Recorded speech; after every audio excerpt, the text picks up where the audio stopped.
سلام و درود به همه شما عزیزان در هر کجای دنیا که هستید. افشین هستم با 58مین برنامه اپوزیت. این برنامه به صورت هفتگی و با هدف اصلی اطلاع رسانی تهیه میشه. در هفته گذشته حادثه تلخی رخ داد. محسن امیراصلانی به جرم توهین به حضرت یونس و بدعت در دین اعدام شد. محسن 8 سال و نیم گذشته رو در زندان سپری کرد. بدون شک اجرای چنین حکمی در کشوری که روزگاری قلب تمدن جهان به شمار میرفت یک فاجعه به حساب میاد. اما این فاجعه برای من تلختر بود، چرا که محسن دوست و همبازی دوران کودکی و نوجوانی من بود. محسن امیراصلانی به یک خانواده هنردوست و فرهنگ دوست تعلق داشت. برادران و تنها خواهر او از کودکی نوازنده سازهای سنتی بودند و می توانم به جرئت بگویم که این خانواده از بی‌آزارترین انسان‌هایی هستند که در عمرم دیدم. محسن امیراصلانی صبح روز چهارشنبه 2 مهر ماه در زندان رجای شهر به قتل رسید. بدون شک این اعدام یکی دیگر از نشانه‌های اعدام آزادی در ایران بود و برای کسانی که اصرار بر اجرای این حکم داشتند و به هر نحوی به اجرای این حکم کمک کردند، اعدام انسانیت بود. این اتفاق فقط یک خبر نبود، بلکه حکم تأییدی بود بر ترس و هراس حکومت از اندیشیدن. اما عوضش تیم والیبالمون خیلی خوبه. خب برمیگردیم به اخبار هفته گذشته. اخبار هفته گذشته حول 3 محور اصلی میچرخید. اول ادامه سریال نمایان شدن هرچه بیشتر فساد حکومتی در دستگاه‌های مختلف، خصوصا در زمینخواری و تاراج منابع ملی. دوم بازگشایی مدارس و روز اول مهر. و سوم رئیس جمهور منتخب و سفر به نیویورک و کلاً ادامه سریال مذاکرات. خب خیلی سریع میریم به دنبال فساد حکومتی. دست‌های آتشین پشت پرده یک حادثه آتشین. همونطور که در همین بخش خبری پخش کردیم، 10 هکتار از مراتع جنگلی در عاشوراده، تنها جزیره ایرانی دریای خزر، در هفته اخیر در آتش سوخت و خاکستر شد. حالا فرماندار شهرستان بندر ترکمن در این باره گفته بر اساس بررسی میدانی آتش سوزی این منطقه عمدی بوده و عامل انسانی در اون دخالت داشته. عامل انسانی هم بیکار یا مریض نیستش که بلنشه بره وسط جزیره آتش سوزی به راه بیاندازه. یه عوامل انسانی دیگه‌ای به این عامل انسانی گفتن بره اونجا آتش سوزی به راه بیاندازه تا جنگل‌ها و مراتع تبدیل بشن به زمین بایر و اون موقع راحت‌تر به تصرف در بیان. حالا متوجه شدین که چرا اینقدر راه به راه گوشه و کنار کشور جنگل‌ها و مراتع آتش میگیرن؟ آتش سوزی جنگل و مرتع این بار در جاده چالوس. آتش سوزی در پارک ملی لار. باز هم آتش سوزی در قدیمی‌ترین پارک ملی ثبت شده کشور. این 6مین آتش سوزی در 2 ماه گذشته در پارک ملی گلستان است. و باز هم آتش سوزی این بار در مراتع طبیعی و زیستگاه خرس قهوه‌ای در پاسارگاد. بعد از اینکه جنگل‌ها و مراتع سوزانده شدن، این جنگل‌ها و مراتع تبدیل میشن به زمین‌های بایر و بی‌مصرف و برای استفاده بهینه از زمین‌های بایر و بی‌مصرف این زمین‌ها واگذار میشن به یک سری از افراد مؤمن و خدمتگزار که اتفاقا همشون جای مهر به پیشونی دارن، از بس عبادت میکنن. به گفته فرخی در چند وقت اخیر وسعت آتش سوزی ها در استان چهارمحال و بختیاری 98 هکتار، کرمانشاه 84 هکتار، فارس 313 هکتار، مازندران 80، کوهگیلو و بیرحمت 85، خراسان شمالی 6 هکتار، گلستان 1500 هکتار و کردستان هم 12 هکتار. و خلاصه این برادران خدمتگزار و مؤمن که اتفاقا خیلی هم ولایت مدار هستن، با استفاده از همین ولایت مداریشون این زمین ها رو به چنگ میارن. بخشی از این اراضی واگذار شدن در اون جایی که باید مصرف بشن مصرف نشدن، جاهایی است که زمین رو گرفتن برای یک واحد تولیدی در جهت اشتغال، در جهت تولید کشور بردن در جایی مصرف کردن، مثلا برج ساختن، ساختمان ساختن یا قطعه بندی کردن به صورت ویلا. قطعه بندی کردن به صورت ویلا. یک نمونه از این ویلا سازی ها کنار روستای ورسک مازندران روستایی ثبت شده به نام اجت، اونم تو دل جنگل. اول چیز منافع طبیعی بود دیگه، الان شورا شده، برای خود شورا دارن، ازم بزرگ کد گرفتن، دیار کد شورایی.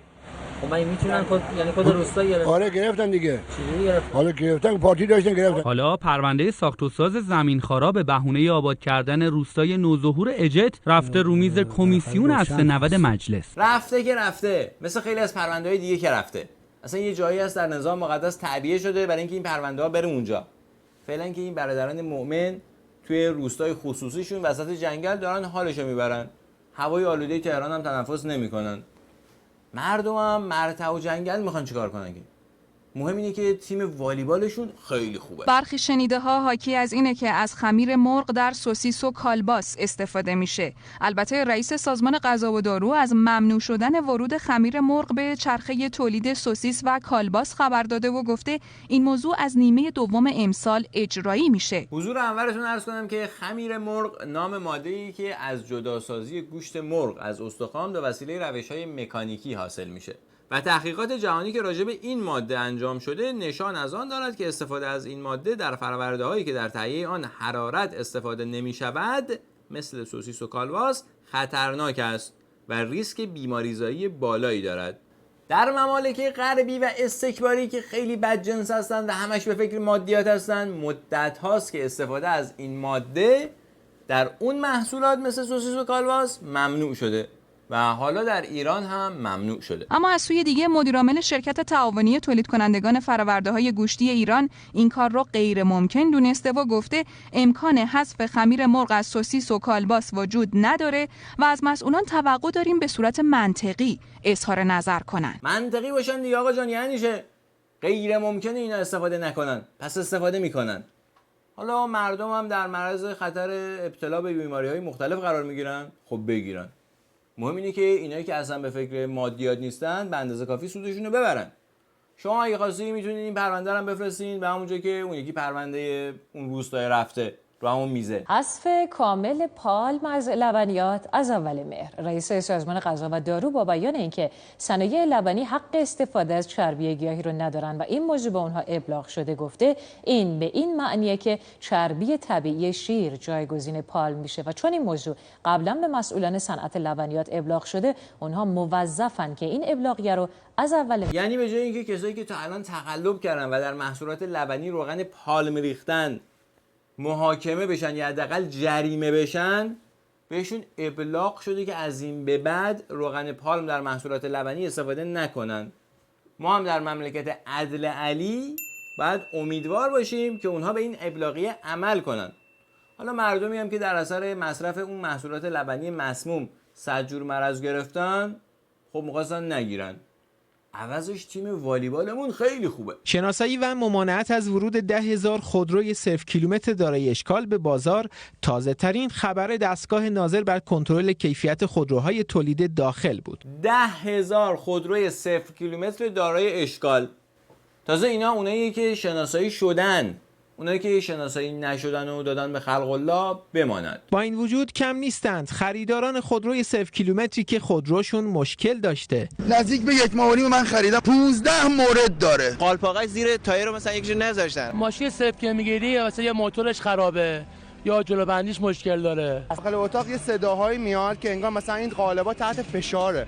تون خراب میشه، تجهیزاتش زیاد به اونچنان کیفیت نیست. من یک هفته از ماشین خریدم، خراب شده نتونستم، یا مجبور شدم اون موتور بیام بیرون. البته این آدما میتونن خوشحال باشن چون تیم والیبالمون خیلی خوبه. خلاصه بعد اون موقع وقتی میپرسین چه وضعیه، اولا رندوم چکه، یعنی تمام محموله که کلا کنترل نمیشه. موضوع دیگه که باید مد نظر قرار بدید تولید پروسه است. شما هر جای این پروسه خطایی بروز کنه به مصرف کننده منتقل میشه. تاکید میکنم که در همه اینها به کنار بالاخره مسئولیت با خودروسازی است. به هر حال وقتی خودروهای 0 کیلومتر دارای اشکال به دست مصرف کننده میرسه، میشه نتیجه گرفت که خودروسازان دقت لازم و مطلوب رو در خط تولید ندارن که ندارن.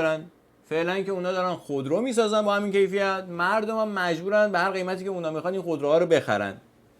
در ضمن توجه داشته باشین که این کارخونه‌های خودروسازی یا از پول بیت المال ساخته شدن و گسترش یافتن، یا اینکه قبلا یک کسی اونا رو ساخته بوده و بعد از انقلاب شکوهمند نظام مقدس اونا رو مصادره کرده و در اختیار بیت المال قرار داده و به هر حال سود این کارخونه‌ها یا باید به بیت المال برگرده یا صرف مصارف عام المنفعه بشه یا حداقل صرف گسترش همون کارخونه ها بشه. ما تونستیم 2000 میلیارد تومان از خود صنعت خودرو به خودش تو این چند سال چند ماه تزریق کنیم تولید. این یعنی خودروسازها هم مثل برخی سازمان‌ها منابعشون رو به جای تولید صرف خرید املاک و مستغلات و امور غیر تولیدی کردند که البته پس از تاکید دولت فروش اونها رو در دستور کار قرار دادند. بله، یعنی مدیران ولایت مدار که در رؤوس این شرکت‌های خودروسازی قرار گرفتن و بر اساس عمق جای مهره روی پیشونیشون درجه مختلف پیدا کردن توی این شرکت‌ها، رفتن برای خودشون شرکت باز کردن، ملک خریدن. به چه مقدار؟ بالغ بر 8000 میلیارد تومان پولی که در اختیار افراد غیر هست، خارج از چرخه خودروسازی هست. مثلا دوستان میگن که ما مبلغی از این پول رو در اختیار نمایندگی هامون قرار دادیم. 8000 میلیارد تومان خارج از چرخه خودروسازی. خب لازم نداشتن این 8000 میلیارد تومانو. وقتی که امروز خودروساز ما له میزنه برای اینکه 1000 میلیارد تومان 2000 میلیارد تومان وام از بانک ها بگیره، دلیلی نداره که اصلا بره و دنبال اینکه شرکت داری کنه و شرکت بخره. چرا؟ دلیل داره. دلیلش رسیدن به معنویات از این جنسه. این تقریبا میشه 55000 یورو. طبعا 230 تومانی میشه. این لوستره چنده؟ لوسترش هم 32000. تو مغازه دوم دست گذاشتین روی دست مبل نشینی. این الان قیمت آخرش چنده؟ تقریبا 700-80000 یورو میشه، تو رنج 300 میلیون تومان. با این قیمت این بالایی مشتری هم واقعا هست؟ بله، ما هفته چند تا سفارش میگیریم. تو مغازه سوم هم چشممون یه سرویس چایخوری رو گرفت. اون آخرش چند؟ اون 200 تومن. پایین. هیچ. اون 1 میلیون تومن پایین نمیخوام. دیگه توالت فرنگی لوتس ندیده بودیم که چشممون به جمال یه دونه 250 میلیون تومانیش روشن شد. فقط پول زحمت نکشیده و مفتو میشه صرف توالت فرنگی 250 میلیون تومانی یا سرویس چایخوری 200 میلیون تومانی کرد. همون پولایی که از محل فروش ماشین‌های غیر استاندارد داخلی تامین میشه، یا فروش روغن پالم به جای چربی شیر به مردم، یا منابع طبیعی و جنگل‌ها که توسط برادران ولایت مدار تصرف میشه و فروخته میشه. اما خب عیبی نداره، به جاش تیم والیبالمون خیلی خوبه. اما هفته گذشته روز اول مهر، یعنی یک روز قبل از اینکه محسن رو به جرم توهین به حضرت یونس و بدعت در دین اعدام کنن، مدرسه‌های ابتدایی کار خودشون رو شروع کردن و در همین زمینه وزیر آموزش و پرورش هم امروز با به صدا درآوردن زنگ کلاس اولی‌ها یکی از 40 مدرسه اهدایی مقام معظم رهبری با آموزش پرورش رو افتتاح کرد. بله، مقام معظم رهبری که خیلی متواضعانه و مستضعفانه زندگی میکنن، پول از کجا آوردن که باش 40 تا مدرسه بسازن؟ همون 95 میلیارد دلاری که از طریق مصادره اموال مردم و باجگیری از کلیه واحدهای تولیدی داخلی کسب شده. توضیحات دقیق در این باره در طی 4 گزارش یک سال پیش توسط خبرگزاری رویترز منتشر شد. خب حالا که آقای بزرگ 95 میلیارد دلار از ثروت کشور رو در اختیار دارن، بعد خدمتشون عرض کرد که کشور خیلی بیشتر از اینها نیاز به مدرسه داره. تعداد زیادی ساختمان‌های مرتفع با تعداد بالا واحد مسکونی در دست ساخت هستش که ما برای سالهای آتی مخصوصا توی این حاشیه شهرها احساس خطر میکنیم. جمع‌بندی این بوده که اضافه بر فضاهای آموزشی که تاکنون ساخته شده باید 2200 مدرسه ساخته بشه. 2200 تا مدرسه کم داریم، اما عوضش تیم والیبالمون خیلی خوبه. اما از اینها که بگذریم، میرسیم به نیویورک و سریال مذاکرات. یکی از ستارگان این سریال آقای دکتر حسن روحانی، رئیس جمهور منتخب و معتدل نظام هستند. ایشون قبل از عزیمت به نیویورک یک مصاحبه‌ای داشتن با یکی از این شبکه‌های آمریکایی، همینایی که در اختیار صهیونیست هستن و اگر کس دیگه‌ای باشون مصاحبه بکنه به جرم تبلیغ علیه نظام دستگیر میشه. هر کس که در جهان دیگران رو میترسانه، به جان مردم و مال مردم و زندگی مردم آسیب میرسانه، نه تنها از اسلام فاصله زیاد داره، بلکه از همه ادیان آسمانی فاصله بسیار زیادی داره. هر کس که دیگران رو میترسانه و به جان و زندگی مردم آسیب میرسانه، از تمام ادیان آسمانی فاصله زیاد داره. پس رابطه ادیان آسمانی و نظام مقدس آشکار شد. بعد از انقلاب شکوهمند مؤسساتی در نظام مقدس تأسیس شدند تا به بهانه‌های دینی یا با قول آقای روحانی به اسم اسلام به جان و به خصوص مال مردم تجاوز کنند. بدون شک بهائیان و دیگر اقلیت‌های دینی از اولین قربانیان این سیستم‌ها بودند. هزاران انسان از نوجوانان 15-16 ساله تا اشخاص کهنسال 70-80 ساله به بهانه‌های واهی مفسد فی الارض خونده شدند و به جوخه اعدام سپرده شدند.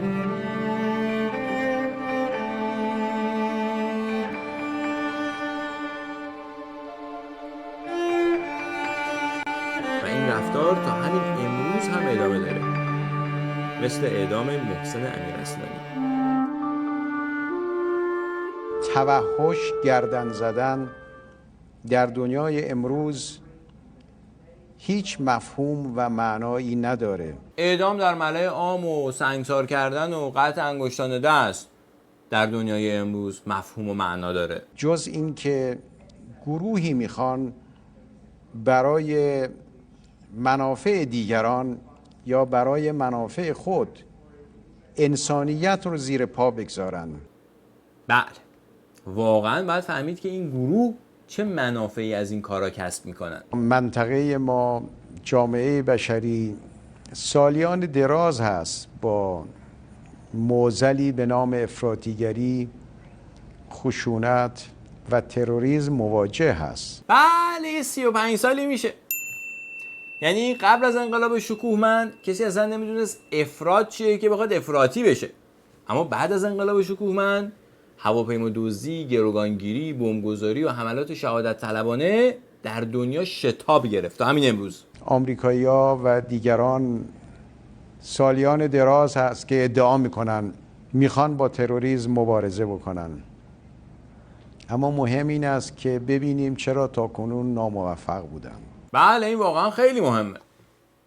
بدون شک نقش نظام مقدس در این عدم موفقیت کم برجسته نبوده که ما در این برنامه به اون نمیپردازیم. اما از نکات جالب این مصاحبه من نگفتم بود. با هواپیمای با خلبان یا بی خلبان هدفی را درست یا نادرست مورد بمباران قرار دادن حل معضل نیست. حملات هوایی آمریکا کمک نکرده که داعش عقب نشینی بکنه؟ یعنی هیچ موفقیتی نداشتند؟ من نگفتم تأثیر داشته یا نداشته. چطور فقط بمباران هوایی آمریکایی‌ها میترسن کشته بدن در عراق؟ آیا جناب عدت پیشنهاد میکنید که آمریکا باید نیروهای زمینی بفرسته به داخل عراق یا سوریه؟ من نگفتم. من گفتم که صدر احمد با آقای احمدی نژاد حداقل از این سوتیا نمیداد، یا از قبل از خجالت مصاحبه کننده در اومده بود که دیگه اینقدر بهش گیر نده. به هر حال آقای روحانی که تا 2 هفته قبل هنوز برنامه‌ریزی نکرده بودن که میخوان برن نیویورک، تصمیم گرفتن که برن نیویورک و در مراسم بدرقه یه صحبتایی راجع به مذاکرات فرمودن. در این مذاکرات اگر اون چه 5+1 از ما میخواد شفافیت بیشتر در چارچوب مقررات بین المللی، ایجاد اعتماد دو طرفه، احترام متقابل هست، قابل قبوله. قابل قبوله. احترام دو طرفه نظام مقدس یعنی ما هر کاری دلمون خواست انجام بدیم، پرچم هر جای خواستیم آتیش بزنیم، کارناوال مرگبر آمریکا را بندازیم، بالاترین مقام سیاسی کشورمون هر چی از دهنش در اومد بگه، ولی اونا مقام سیاسی دست چندمشون هم راجع به ما اظهار نظر نکنه، تمام تحریما رو هم بردارن. یه نمونه از این احترام‌های متقابل نظام مقدس اتفاقا مربوط میشه به همین چند روز پیش. امر مضحک این است که با این کارنامه سیاه آمریکا امروز در راه مبارزه با تروریسم غش کرده است. شیطنت آمیزتر برخی اظهارات مسئولین آمریکا با حرف‌های نسنجیده و کودکانه خوی استکباری آمریکاست و علاقه‌ای به کرشمه‌های بیخاصیت سیاسی آمریکا ندارد. رئیس نمایندگان مجلس کشور تشریف داشتند. تمام این افاضات کاملا محترمانه تنها در یکی از نطق‌های ایشون از دهانشون خارج شد. اما ناراحت نباشین، عوضش تیم والیبال اون خیلی خوبه. اما برگردیم به اون مذاکرات. اگر اراده جدی در دو طرف باشه که در طرف ایران حتما هست، ما میتونیم در فاصله زمانی 2 ماهه پیش رو به توافقاتی دست پیدا کنیم. گیر کار همینجاست که در طرف ایران حتما نیست. یعنی اراده جدی برای رهایی از شر تحریما هستا، ولی اشتباه محاسبه یک کسی همه چی رو به هم میریزه.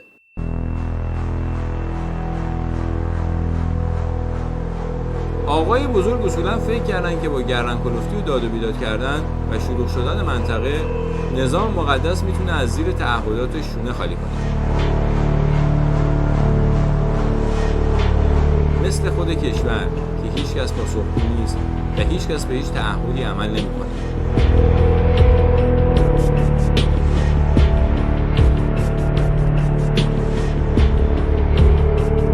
اما جامعه جهانی اینجوری نیست و وقتی کشوری تعهدی میده باید به اون تعهد پایبند بشه. نه اینکه در روزهای آخر بزنه زیر حرفاش.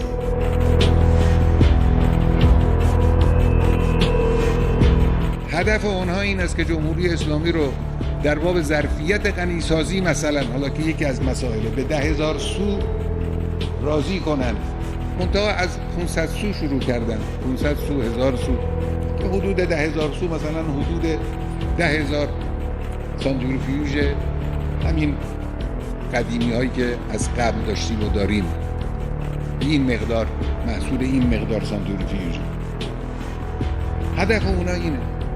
مسئولین ما میگن ما به 190,000 سو احتیاج داریم. خب باید نیاز کشور تامین بشه. اصل حرفی که آمریکایی‌ها تو این قضیه دارن حرف ناحقی است. بله، این سخنان آقای بزرگ چند روز قبل از پایان مهلت توافقنامه قبلی بود و درست زمانی که همه توافقات انجام شده بود تا معاهده امضا بشه، ایشون تو لحظه آخر نظرشون عوض شد و خب معاهده‌ای هم امضا نشد و به جاش توافقنامه برای 3 ماه دیگه تمدید شد.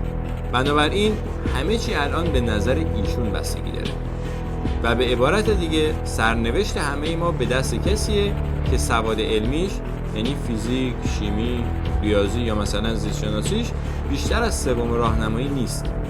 چون طلبه ها از 3 راهنمایی میرن مدرسه طلبگی، اونجا هم از این درس‌ها بهشون یاد نمیدن. تازه 3 راهنمایی 50 سال پیش. ولی عوضش چی؟ تیم والیبالمون خیلی خوبه. هر چه در فهمت آید آن بود مفهوم تو. با تشکر از همه شما که تا الان همراه برنامه بودین و با تشکر از تلویزیون اندیشه. در پایان جا داره تا یک بار دیگه یادی بکنم از محسن امیراصلانی. ظاهرا روز جمعه 28 شهریور ماه امسال یک ویدیویی در یوتیوب به نام محسن منتشر شده که بعضی عقیده دارن دلیل عجله در اجرای حکم محسن انتشار همین ویدیو بوده. نام این ویدیو هست آلبوم عکس‌های محسن امیراصلانی. این برنامه رو با بخشی از همین ویدیو به پایان میرسونم که خودش گویای همه چی است.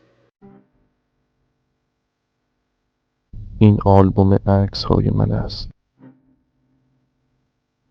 فکر می‌کنی من چه شکلیم؟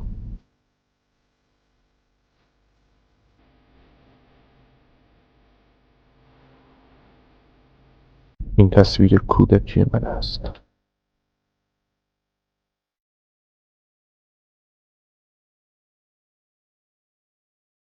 و تمام این تصاویر عکس‌های کودکی من و توست.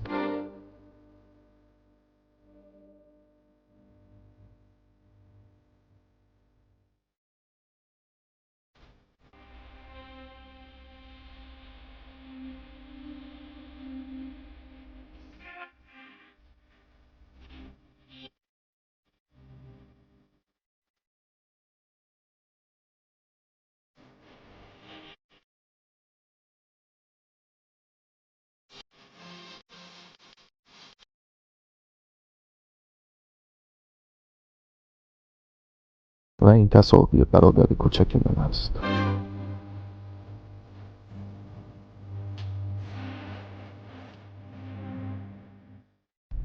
و این تصاویر خواهر من است.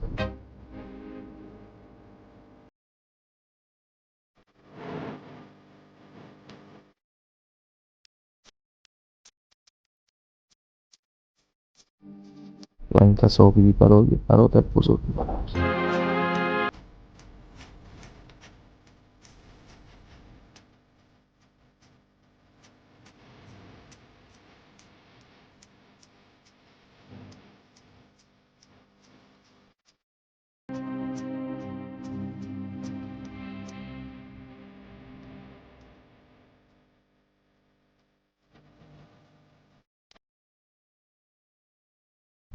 و این تصاویر پدر رنج دیده من است.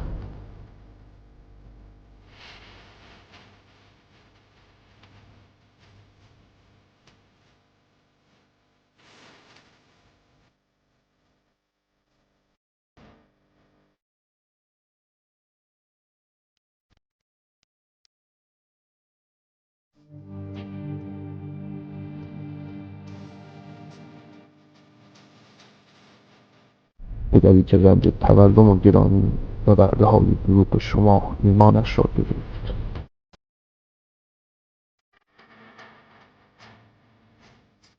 پدری که هر چند وقت یک بار در این شهر توسط راهزنان می‌شد.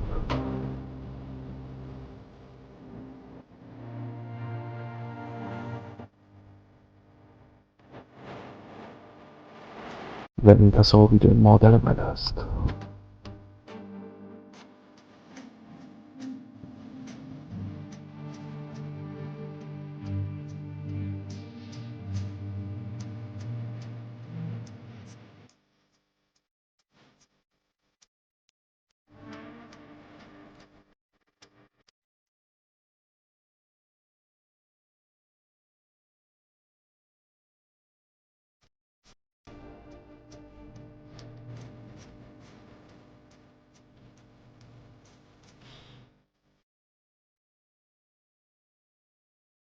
و اینها تصاویر شماست.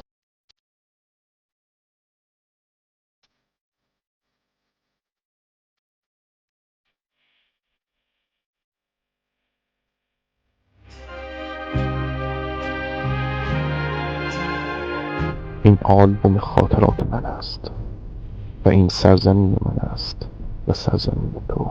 و اگر این تصاویر را باور نکردید، این صدای من و پیام من است برای تو و هر کس که در این سرزمین آزاده است. حلیم ناصر میان سوریمی، آیا کسی هست که مرا یاری رساند؟ آیا کسی هست که ما را یاری رساند؟